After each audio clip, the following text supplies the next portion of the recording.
So did you know that whether we realize it or not, whether we intend it or not, there is one thing we all leave behind to our children, our family gene. Our look, our personality, our habits, our IQ or EQ, we pass on our genetic makeup to our children. That's why there is a certain resemblance in our children to our look and personality and brain and all that. We call that evolution. And did you also know that we pass on average 60 genetic mutations to our children in that evolutionary process? 60 genetic mistakes or errors are passed on to the next generation. Fascinating, isn't it? I wonder what genetic mutations I've inherited from my parents. I can't really think of any. What mutations? No. Please don't ask my wife.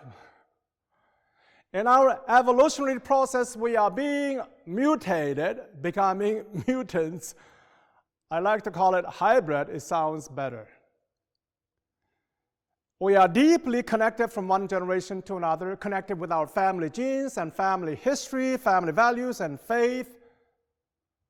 We have inherited much from our parents and our ancestors, and we are to leave something behind to the next generations. The question is, what will we leave behind to our children, our grandchildren, and to that next generation? So today we are continuing with a series of the 4 generations of the family line, starting from Abraham and to Isaac, Jacob, and Joseph, the first patriarch family dynasty. Now, before I go any further, I'd like to mention that the other half of the family dynasty has the matriarchs, but we don't hear that much about matriarch side.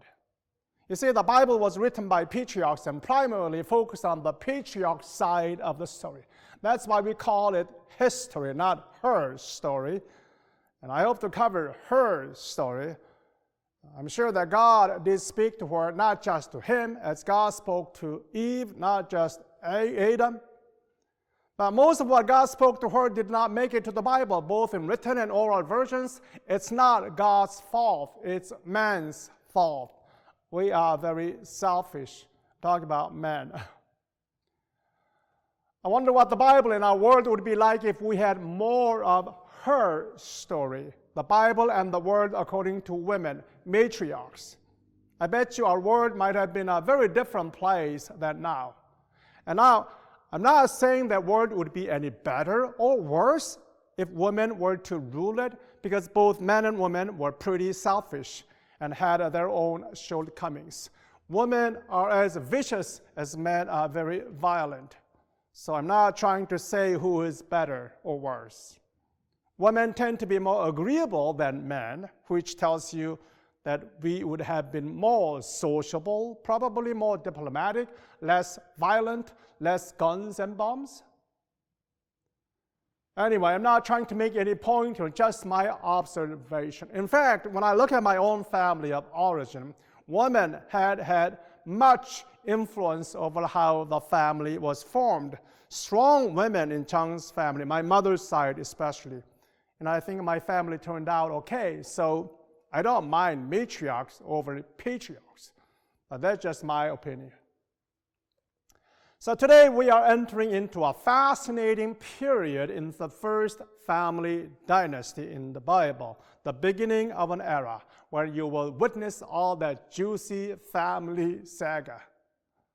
You remember that TV show in the back in the 90s, is it, or 80s, 90s, Dallas and Dynasty, where family members fought and conspired, backstabbed each other, made alliances, there were rapes and murders, and who shot JR, and all those juicy family stuff? Well, this is better. And it all begins with the birth of twins, Esau and Jacob, the first and the only twins in the entire Bible, I think. Now, don't quote me on that. When Isaac was 60 years old, Rebekah gives birth to twin boys. The boys fight in their mother's womb the birth of 2 nations. The prophecy has been revealed before the birth. The younger one will be blessed, will rule over the older one, and the older one will serve the younger one. Now, Esau comes out first, and then Jacob, holding the heel of Esau.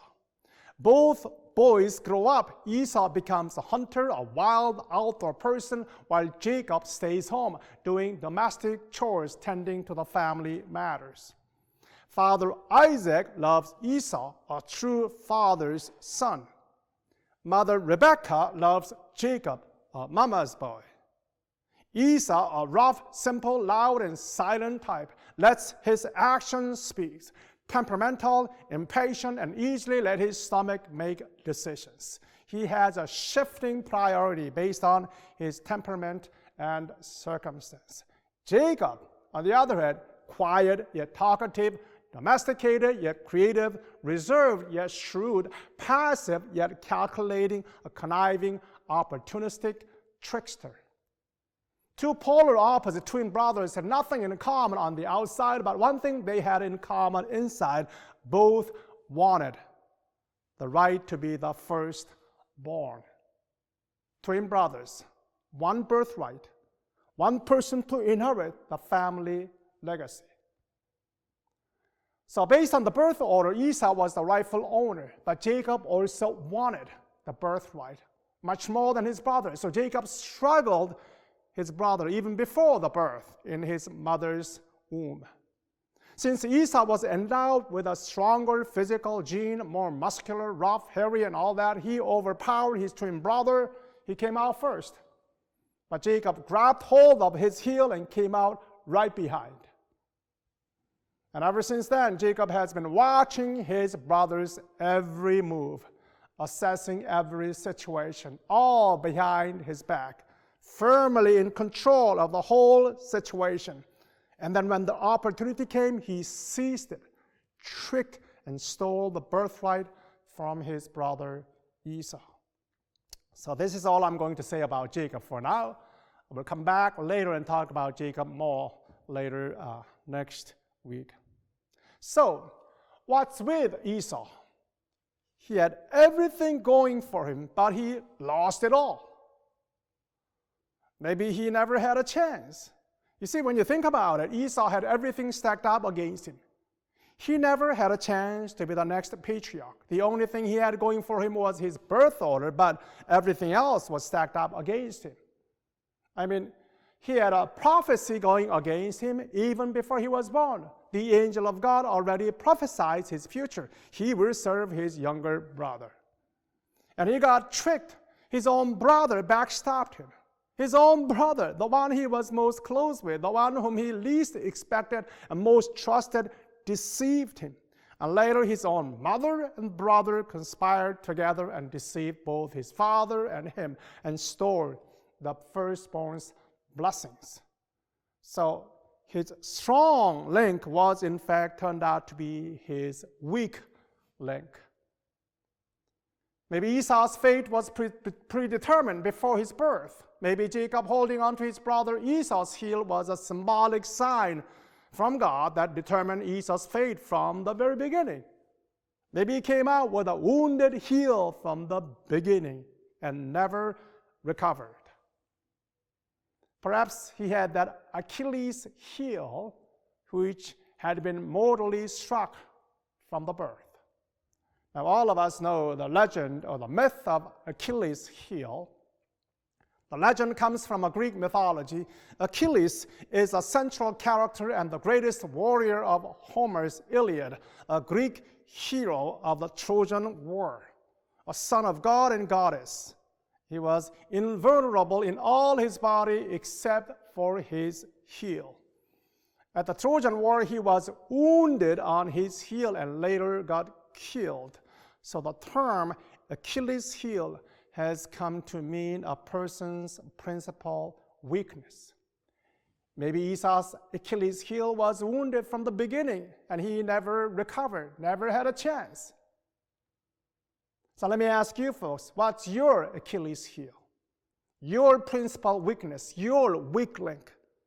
What makes you vulnerable, weak? I am invulnerable except for my hair. You cut my hair, I'm like Samson, mortally wounded, never the same. What makes you vulnerable, fragile, or even shameful? What is the ugly spot or weak link about you?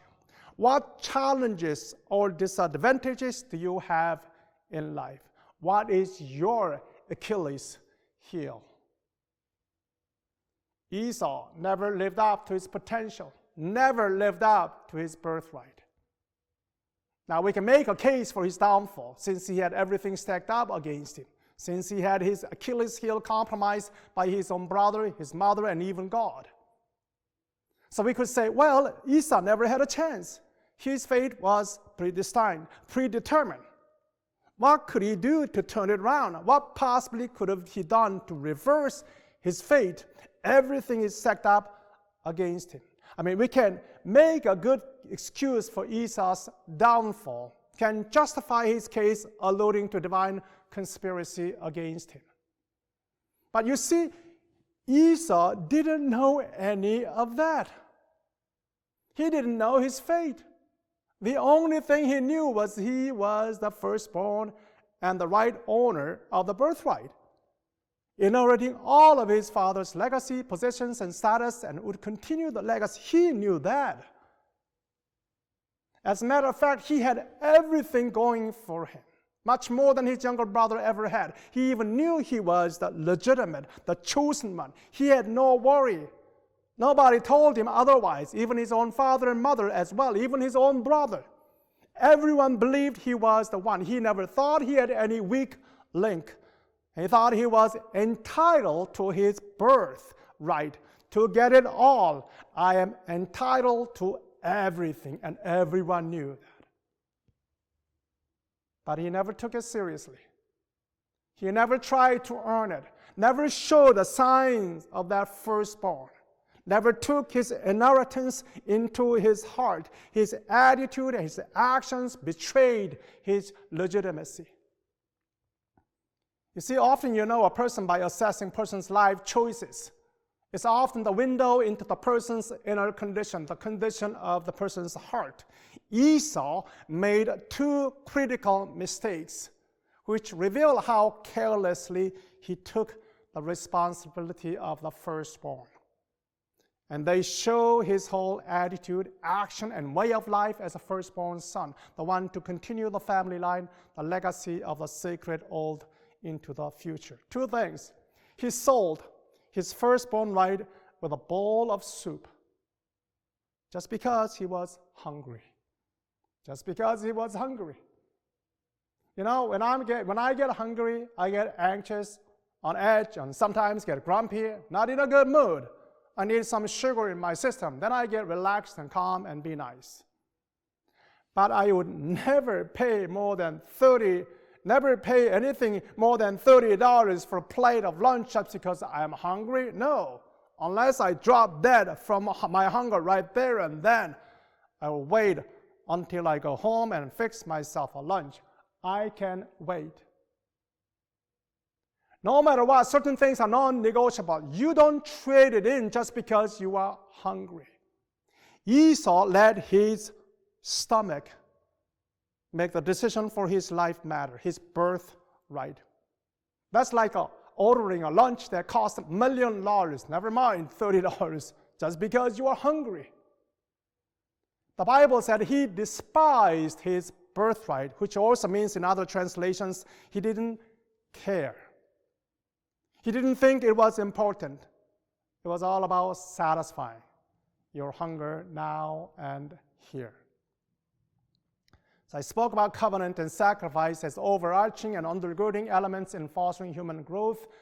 Last week I spoke about that.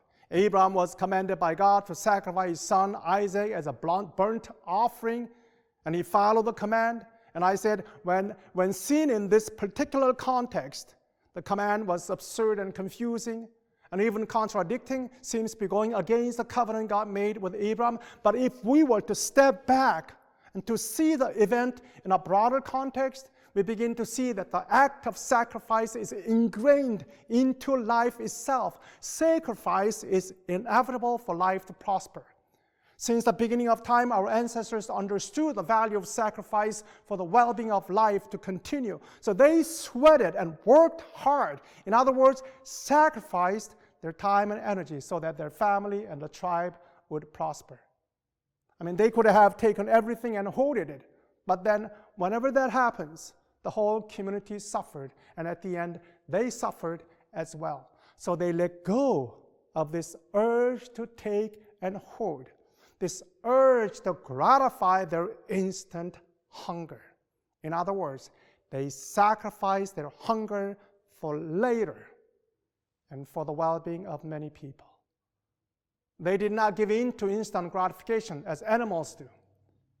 Animals give in to instant gratification. Wolves will eat, they'll kill at that same time to instantly gratify their hunger. There's no concept of saving for later for wolves, for animals, delaying your hunger for later. Humans are different. We learn how to share, how to delay our urge to gratify our instant desire or hunger for later. For many people, impulsiveness is what animals do. Humans, that is mature and responsible humans, would sacrifice now for later and for the good of many people. Esau could not resist this urge to fill his hunger. He had to have it now, not later. He had no concept of sacrifice, all about his hunger. There was a very little sense of others, a little sense of what was at stake, very little regard for what he was endowed with. He sold it up. He threw it away because he was hungry. His action reminds us of what Adam and Eve did. They looked at the fruits, a sacred fruit tree. They took it and ate it, breaking the basic and sacred rule. No regard for sacredness, no regard for limitation. They let their stomach make a decision. This urge to satisfy your instant hunger. You know, life does not reward those who fall for instant gratification. God doesn't have to personally come down and take everything away from those who fall into this urge to gratify this instant hunger. I must have it now and there. Life has a way of rejecting those who wander, who are impulsive, who have no regard for what they have been gifted. So we read it in parable of Jesus' prodigal son, who took everything from his father and left to satisfy his urge. So he spent and ended up in a ditch. Not until he realized how far he has fallen. Not until he realized how much he was endowed, but lost them all because of his impulsiveness and selfishness. Life does not treat you well if you are impulsive and just blindly following the course of your daily decisions and acts based on your instant hunger, instant gratification. Jacob didn't even have to do anything from Esau to lose his firstborn right, his birthright. God didn't have to lift a finger to put Esau in his position. Esau did it to himself, gave into instant gratification. There was no concept of delayed gratification, no sense of value of sacrifice for what really mattered. Second thing, in chapters 26 and 34 and 35, it reads that Esau married the daughters of Canaanites. Daughters of Canaan. Now, what is the big story, the big picture, the big theme throughout, the big thread? It's covenantal relationship.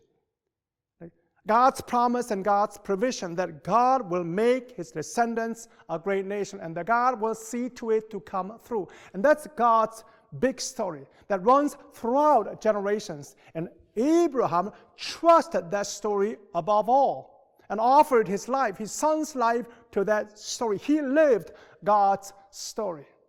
Isaac was a child who was a direct descendant of that legacy. Do you think Isaac would have told his two sons the story of Grandpa Abraham and how he almost got sacrificed, but in the end, God provided that life in the end rewards those who sacrifice? That the world is a better place because of those who sacrifice? Do you think Isaac remembered and told that over and over You think he told his two sons how important it is for them to continue that story, to pass on and be the promise bearer into the future? Of course he did. But what did Esau do? He married the daughters of Canaanites, the foreign people, who had no idea about his God, about his legacy, about the big, grand story. His decision made both parents very sad. He betrayed his parents, betrayed the big story, and of course betrayed his own God. When you see the decisions Esau made, you begin to understand. He just didn't care for the birthright. He didn't care for the story. He didn't care for the family legacy. He didn't care for the others. He didn't care for God. He did not care. All he cared was himself, his entitlement, and his own stomach. Later on, we read stories of how Jacob stole blessing from Esau. Esau had everything stacked up against him, but he did not help his case. He was indignant later for losing his birthright, but it was his own doing, his own decisions. He was the owner of his fate. One truth, we are all born with Achilles heel. We are all born with certain weaknesses, weak links, weak parts, ugly spot, bad secret we want to hide. Maybe it's time to get to know our weaknesses and even embrace our weaknesses. Or our strength could be our Achilles heel, our downfall. We are endowed with many gifts, many blessings, born with it, but if we take them for granted, it might be taken away from us. Now, those of us who are born in North America or live in wealthy countries, we have been blessed so much. And sometimes we feel we are entitled for certain things and certain lifestyle just because we live here. Just because we have inherited a great deal of wealth from our ancestors.